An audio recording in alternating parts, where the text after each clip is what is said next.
It's a crazy world, crazy world. Somebody's gotta have to save you.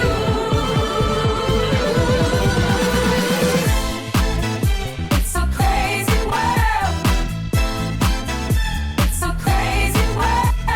Somebody's gotta have to save you.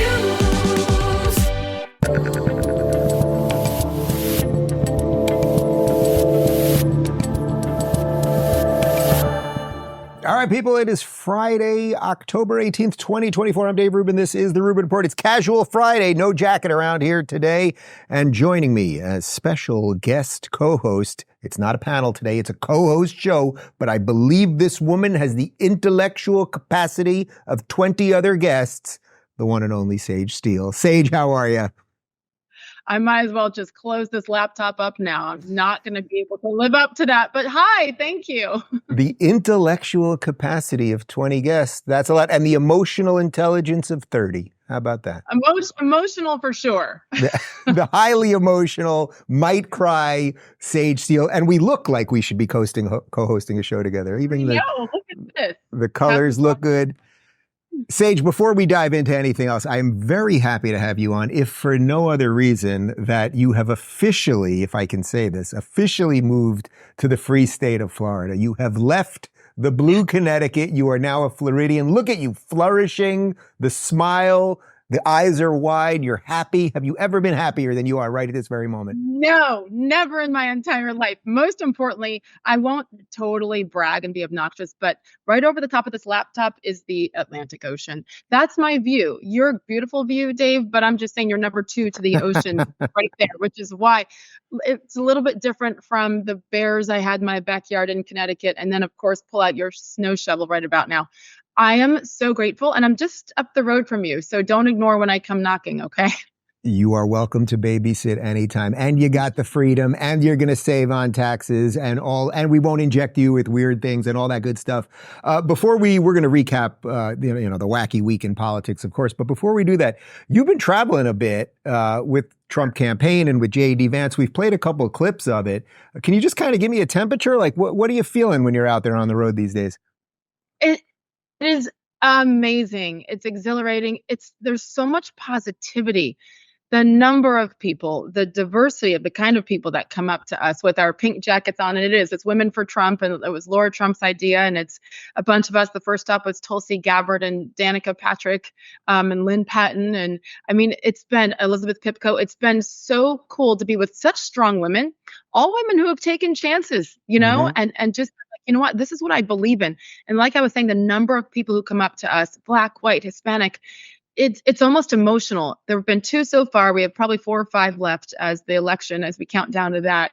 And I don't know, it's cool because for so long we've talked about this, Dave, how you feel alone and you feel like you have to just keep your opinions to yourself. Mm-hmm. And then when you get out there and we do it really loud with those hot pink jackets, people it's like magnets, and they come to us and say thank you and please, and we have hope and we're no longer afraid. And Black people in the inner city of Atlanta are like, we got you and we see you and we're here to help. So that's been awesome. And then real quick, last Saturday I did the town hall with J.D. Vance in Reading, Pennsylvania.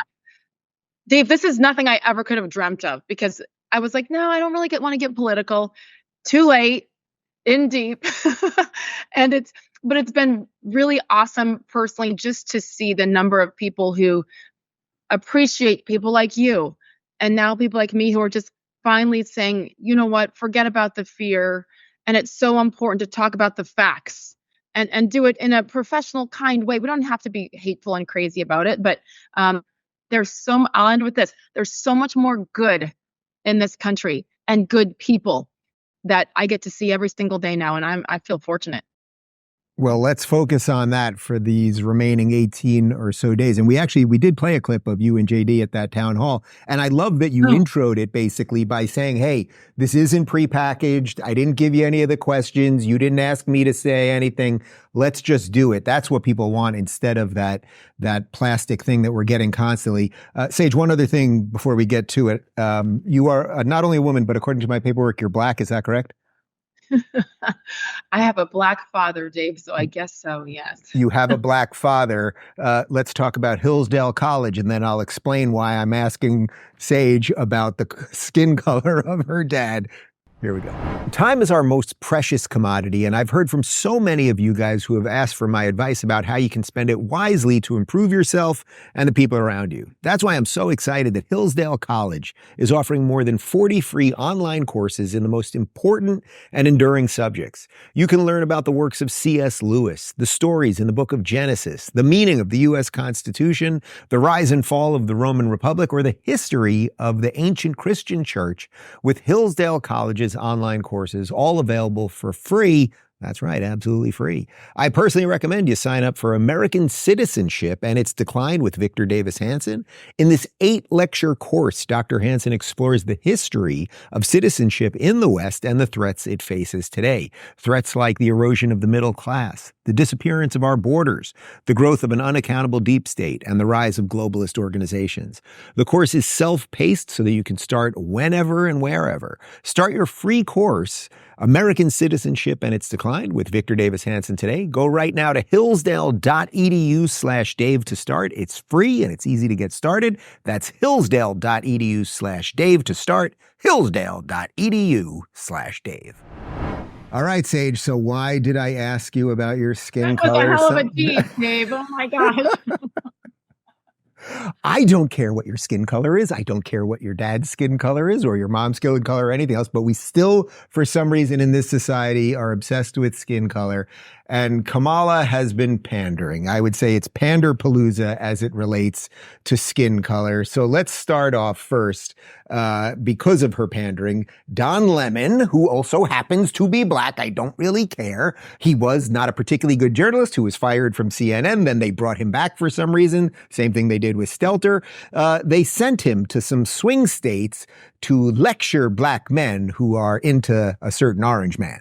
I was talking to a lot of voters, and I will just say that you texted me right around the Democratic convention, and you said, I am talking to people, and Kamala Harris has a problem with black men. Yeah. And I told the campaign I did not hear from them. I mean, who am I for them to get back to me? But there's a problem. And look, I went from battleground state to battleground state. When they invited me to the convention, I didn't just want to fly there. I said, I'm going to go and talk to voters in battleground states. And I did. It was not curated.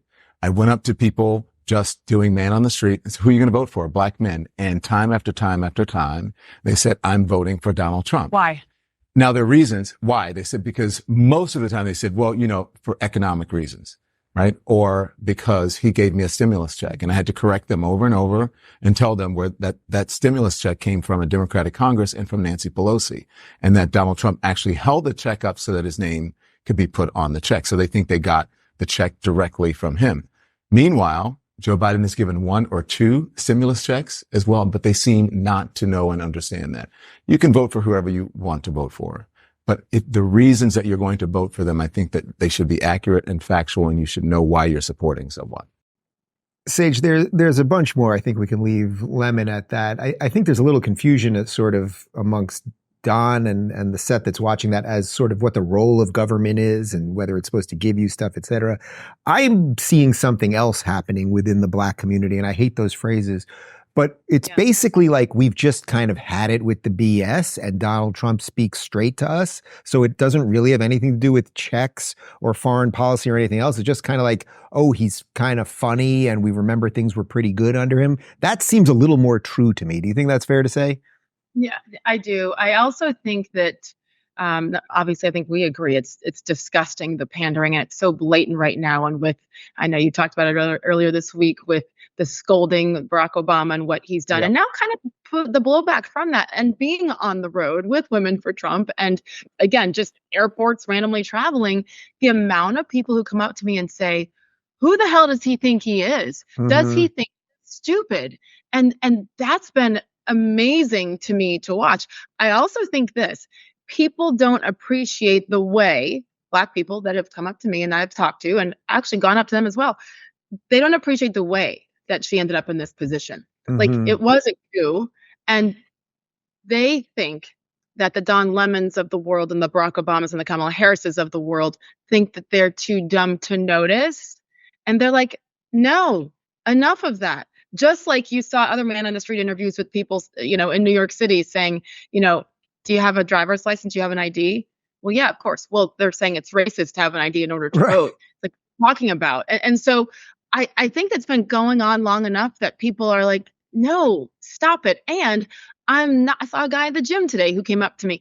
He's like, they think I'm voting for just because we have the same skin color. And they acknowledge that's actually racist. That's what you've been fighting against for all these years. So I think people are done and they've underestimated the Black community in that way.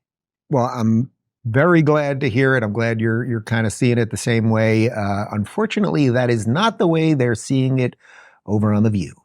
I think it will make a difference because of this division that they're trying to cause within the Black community. Mm-hmm. And with I just think it's a fallacy that Black men are the problem. Black men are not the problem. When you look at the stats, the New York Times just came out with a poll. 80% of African Americans will be voting for Kamala Harris, and that includes Black men. But it was more for Biden. I think that's the issue, right? No.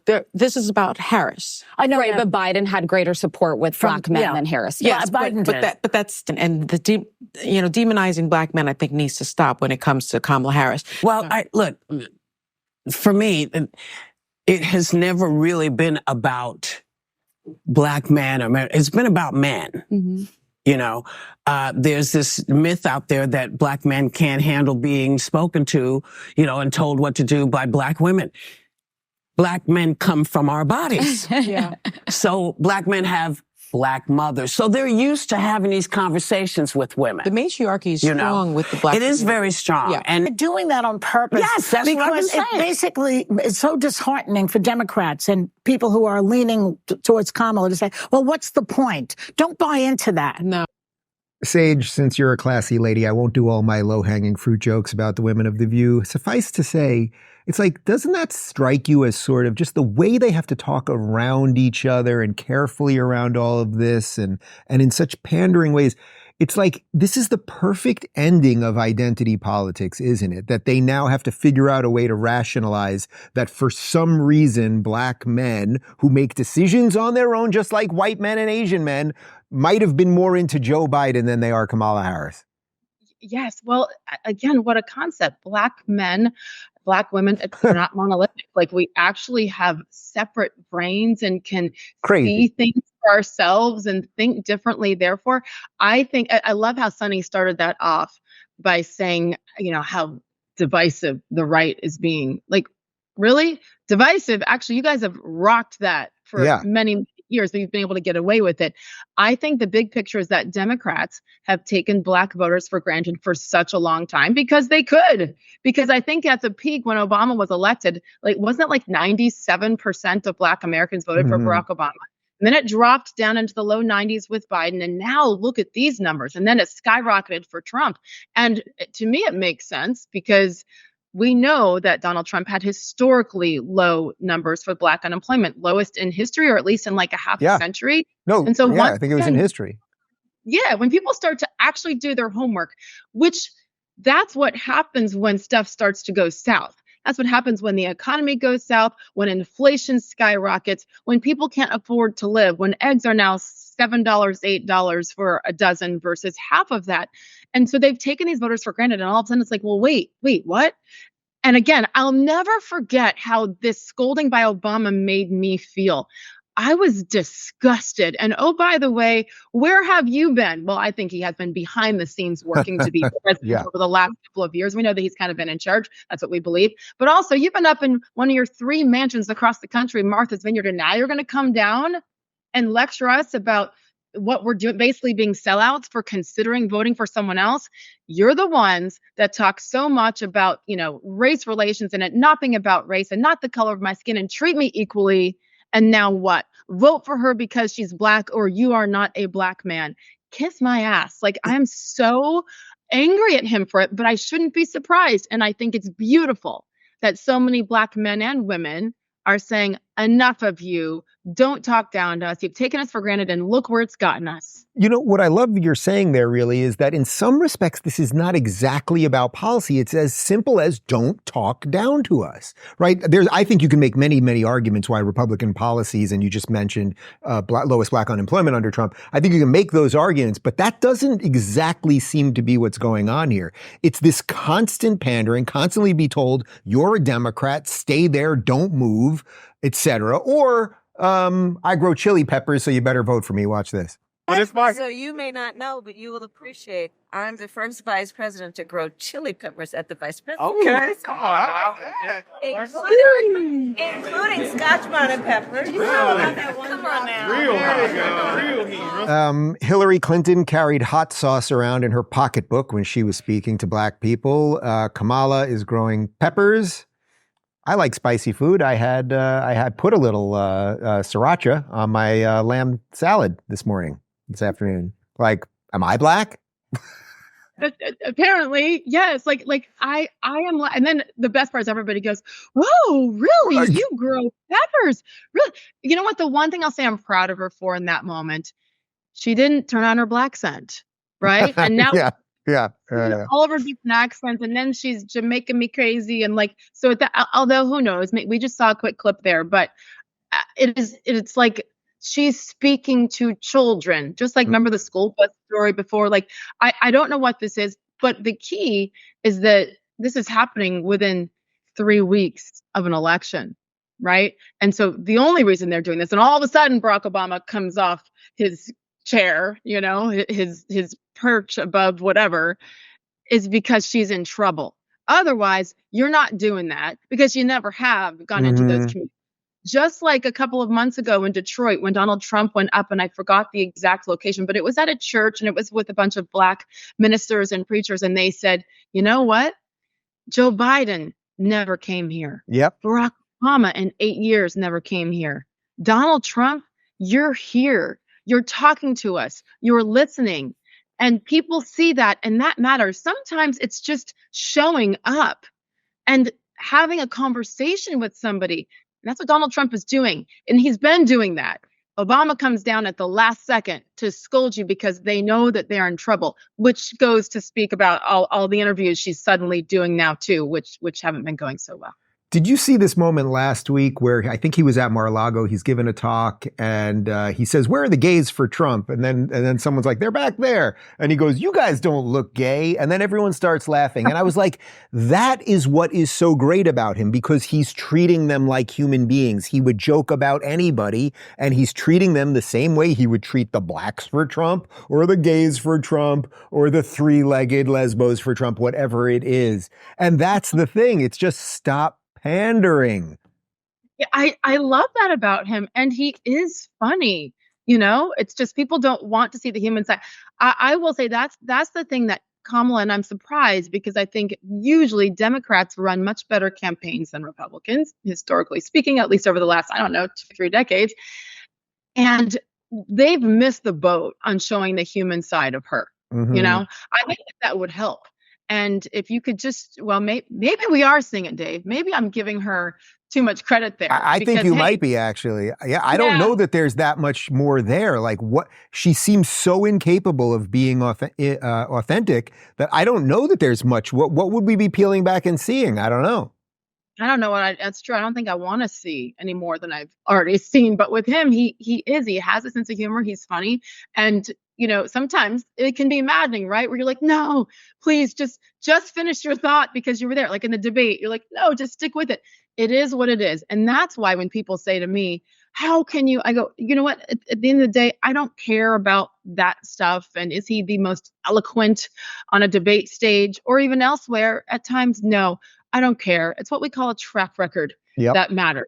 And that track record over 4 years, when you go back to the black men and black Americans and black voters topic, I mean, you don't have to look that hard, work that hard, search that far to look at what the track record was and how your life was better, period. So believe it or not, I do want to talk about other things besides race, but I want to bring up one other thing that Kamala tweeted out earlier in the week, because when she put this out, I said it was illegal. I am not a lawyer, but I knew there was something not right about this. Check this out. This is from the official Kamala Harris account on Twitter. Harris walls policy. Kamala Harris will create an opportunity agenda for black men. It will provide $1 million loans that are fully forgivable, up to $20,000 for black entrepreneurs and others to start a business, support education training and mentorship programs that lead to a good paying job for black men, including pathways to become teachers, protect cryptocurrency investments so black men who make them know how their money is safe, launch a national health initiative focused on illnesses that disproportionately impact black men. And here's the bumper sticker for you. Legalize recreational marijuana and create opportunities for black Americans to succeed in this new industry. Sage, before we get into how this has already been reversed, would you like to comment on any of that?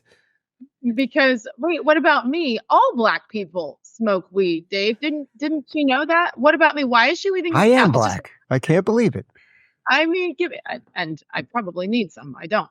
But at the end of the day, like, really, you're right. That is completely racist. And I know you've seen this out there, and it's not rocket science here.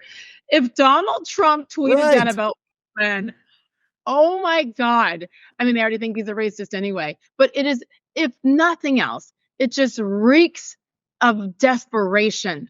And it's disgusting. It is the pandering. And the fact that they thought it was okay is what's so disturbing to me, because I've seen the reaction from a lot of black people online. And again, the guy that I was talking to at the gym today, he's like, what the bleep was that? I don't smoke pot. I've never touched it. It's disgusting. It really, really is. But again, I guess I shouldn't be surprised. Maybe we shouldn't be surprised. Oh, I'm not that surprised. I just think it's like, what I'm surprised about is not that they do it, it's that they think they can get away with it. And then alas, 2 or 3 days later, they can't. Check this out from Greg Price. Kamala Harris's campaign has now told the Wall Street Journal that these programs will be open to all Americans on a race-neutral basis.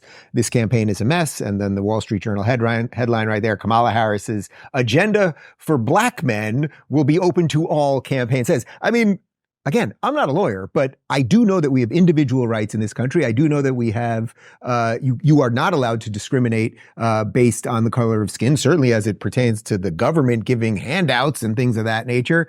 So I'm not shocked that they go for it. I'm shocked that they don't think about the fact that it's illegal. Yeah, but again, I think it just goes back to the point, the fact that they're doing this, and they sent out that tweet on October 14th, which, if my math is correct, is 22 days before the election.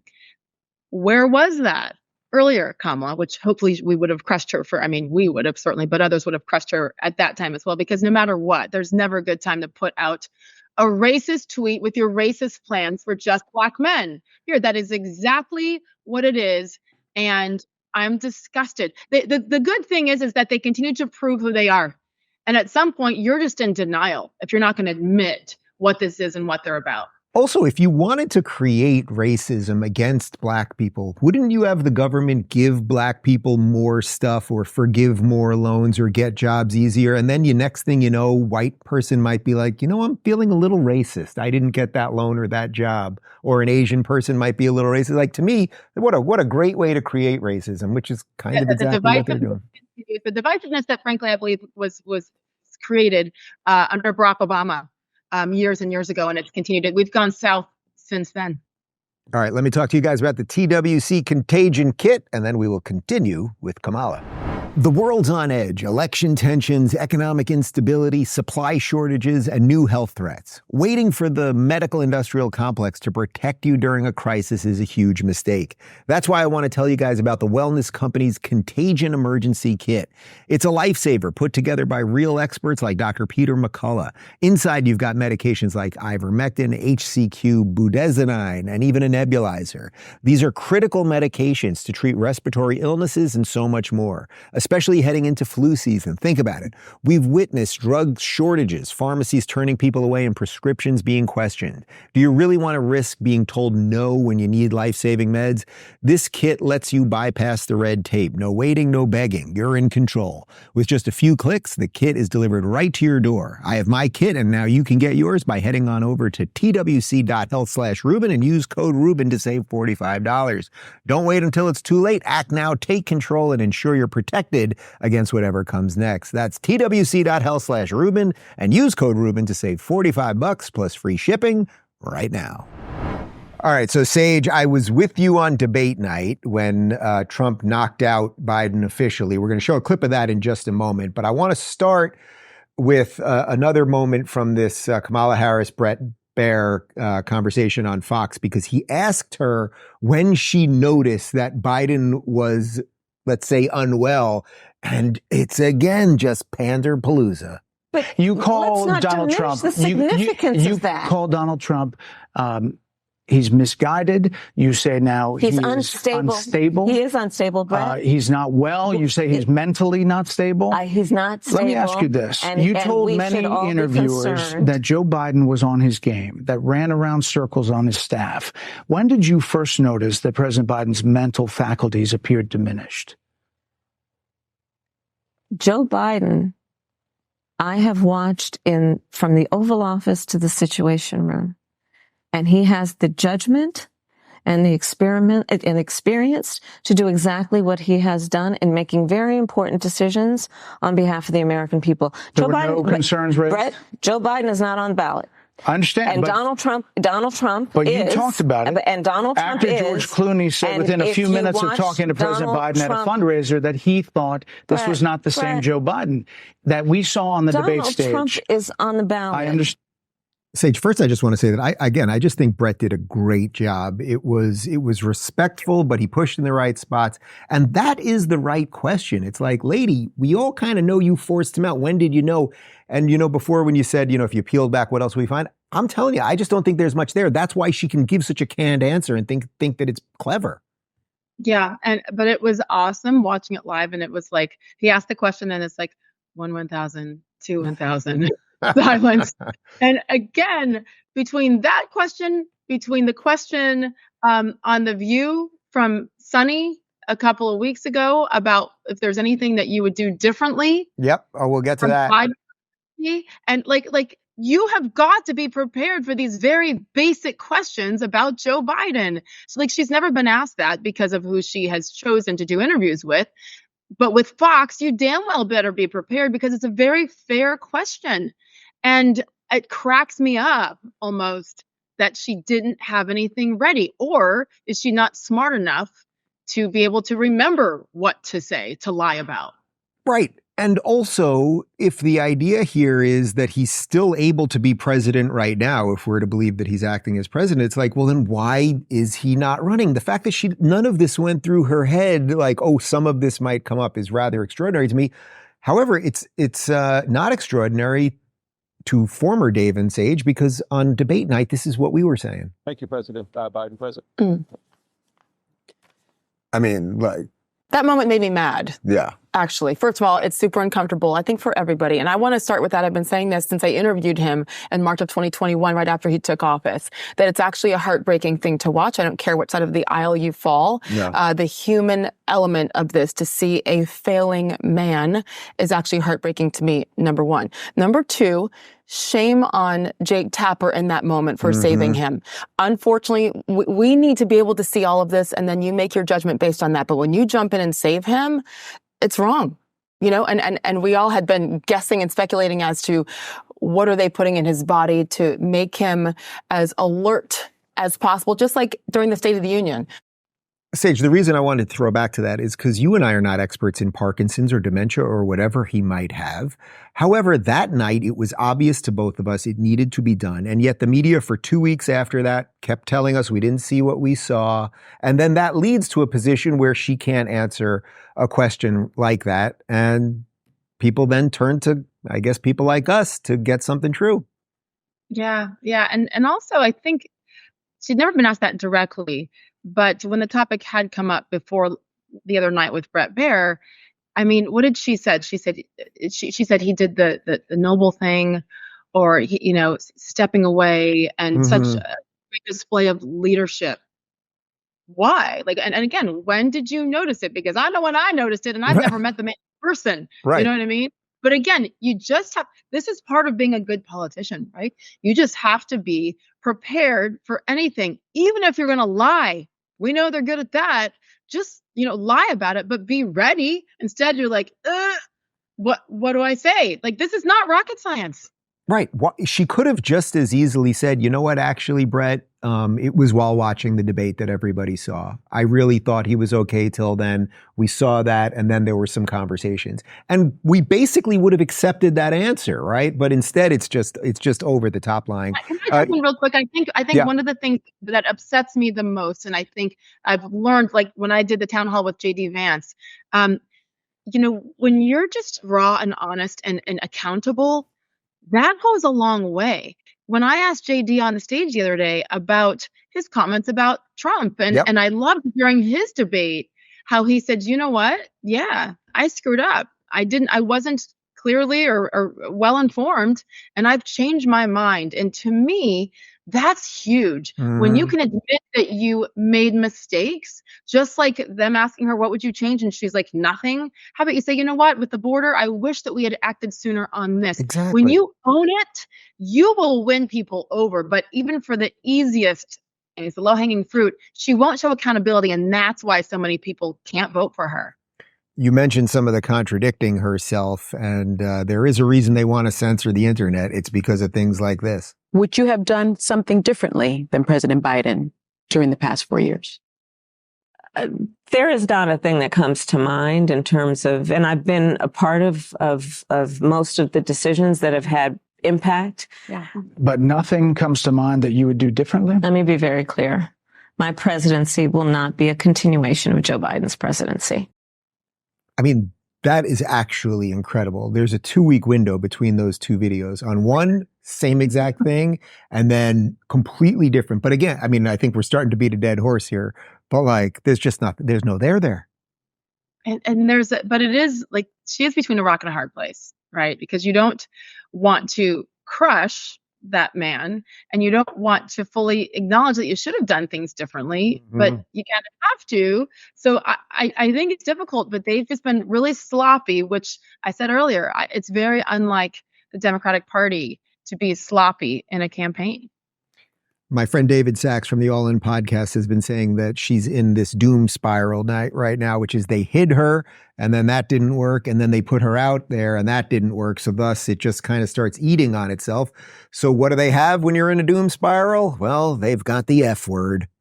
I do believe that this election is a litmus test for American tolerance for fascism. The elements of fascism are rooted in this nationalistic drive for more babies for the state, for a strongman-driven nation, and a deep sort of state-based religiosity. So I do believe we have a media problem, and we do have some of our media that is leading people toward fascism. The question of America has become too soft and feminine.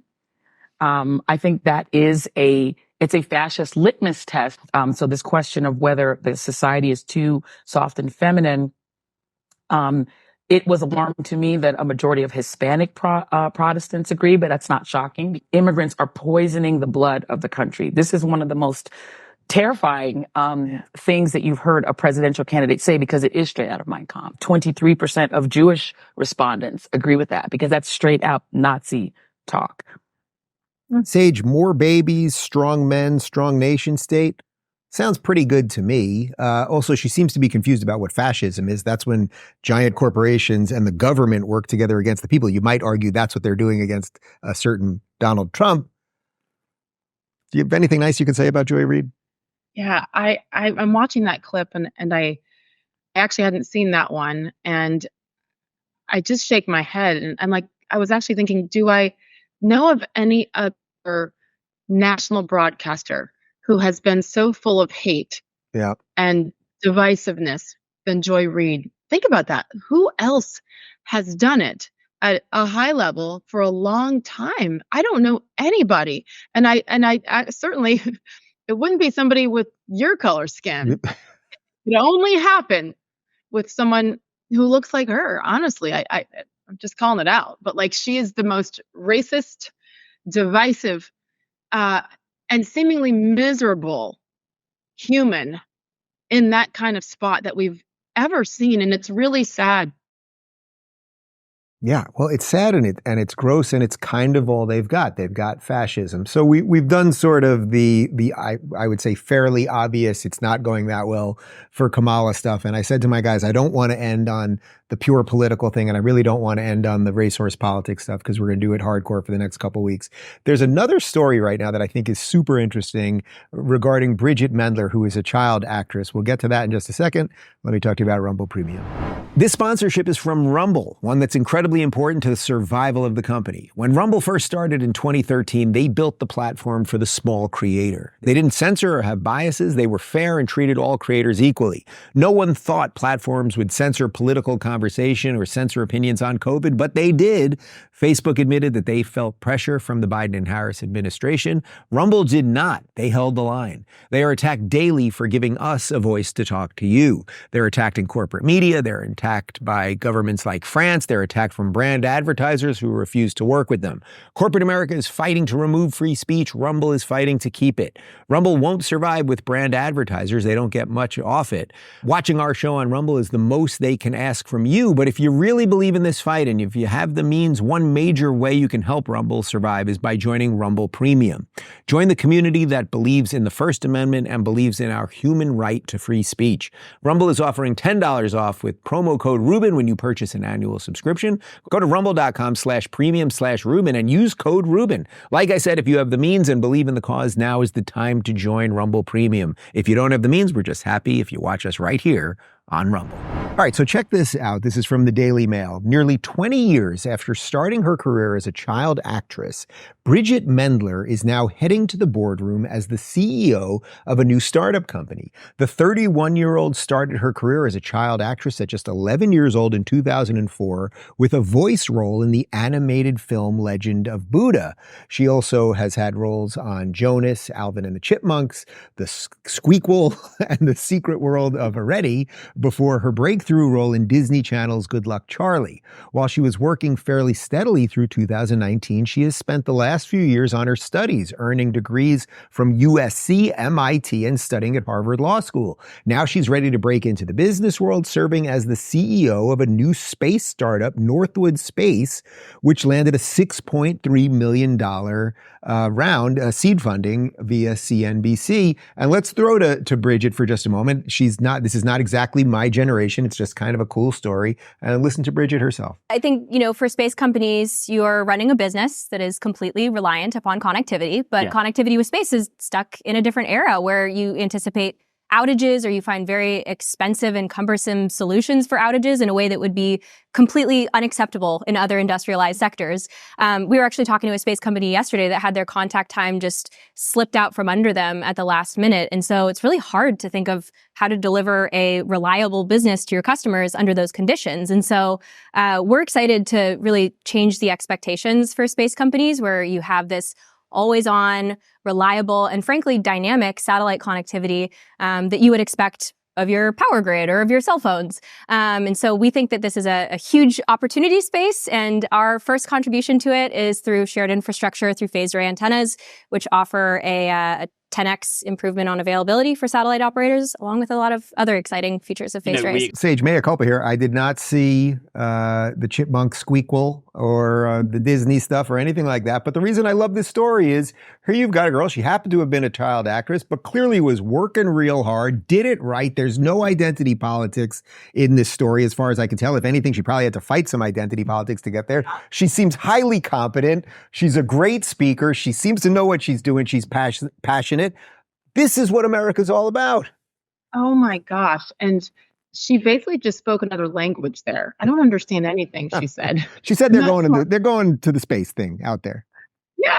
I'm not smart enough to fully understand all that, but kudos to her, because my kids did see those movies, especially the Arietti one. Yeah. I mean, the Disney one. And she could have kept going, and I'm sure she's still getting paid for some of that. Right. And at 31, gotten. So she's been in school for a long time to get to this point. That's so impressive. Thank you. I hadn't seen that. And I'm going to send that to my 22-year-old daughter and be like, hey, because listen, you heard me talk about Quinn, and she's a senior in college right now. She's like, Mom, I don't know if I'm going to get a job. Is it okay if I move in with you here in Florida? I'm like, no, get a job. Like, absolutely not. And if this young woman can go from being a child actress where she couldn't remain comfortable and chooses to do this, I mean, she's a trailblazer to be doing it that way. I love it. So you're telling me, Sage, as a Black woman, you would send your child a video of a white girl who's successful and you'd think that would be okay? Listen, I'm half white and her dad's all white, so I think I'm allowed. I don't know. For now on, for as many things as we do together, for however many years we do stuff, hopefully many years, I'm always going to keep referring to you as a Black woman so you can keep saying you're half white. Something seems very funny to me about that. I'm allowed to do a little bit more than you are.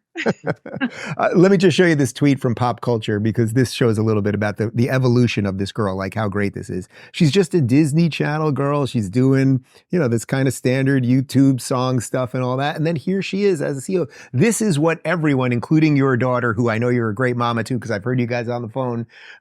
This is what every young girl and young boy should aspire to. Do it right, care about something, and go get yours. And by the way, I'm not encouraging or saying that my daughter should have. Did you see the bottom there? PhD student at MIT. Listen, that's not for everybody. They would have laughed. They would have not even opened my application once they saw the name. So it's fine. But how proud would you be as her parent, right? No, it's amazing. So cool. It is the American dream. You can start here and go here. And by the way, you're going to fall on your face a few times along the way. I'm sure she already has, but you're going to get back up and keep going. So good for her. Is it okay for me to idolize somebody that's 20 years younger? Yes, right? I think it is okay. Sage, what do you do now that you're a free woman in the free state of Florida on the weekends? I haven't been here for a weekend yet. I've been traveling so much. Again, I didn't think I'd be on the campaign trail, but I kind of am. Listen, I just take long walks along the beach in the mornings, because like I said, it's right there. It's one of the coolest things that you already know about. There's so much good food down here. Mm-hmm. and I'm having a blast just trying different random restaurants. And I'll also say this, I think people are so friendly here. And it's because, in my scientific opinion, all the research I've done, because people have made a choice to be here. They've made a change in life to come down here. And sometimes that change is hard. I sold the house up in Connecticut, everything in it, packed my car with a couple suitcases, a case of wine, and the one plant I hadn't murdered, and just drove and just did it. And I'm like so many who chose to make a change. And that's why I think people are smile more. And it is, it's the free state of Florida. But I like your avatar and your bio. It's Florida man. Mm-hmm. What do I get to say? I don't get to say Florida man, do I? You want to be Florida man? I mean, who am I to say who a man is, Okay, good point. I'm going to be Florida man too.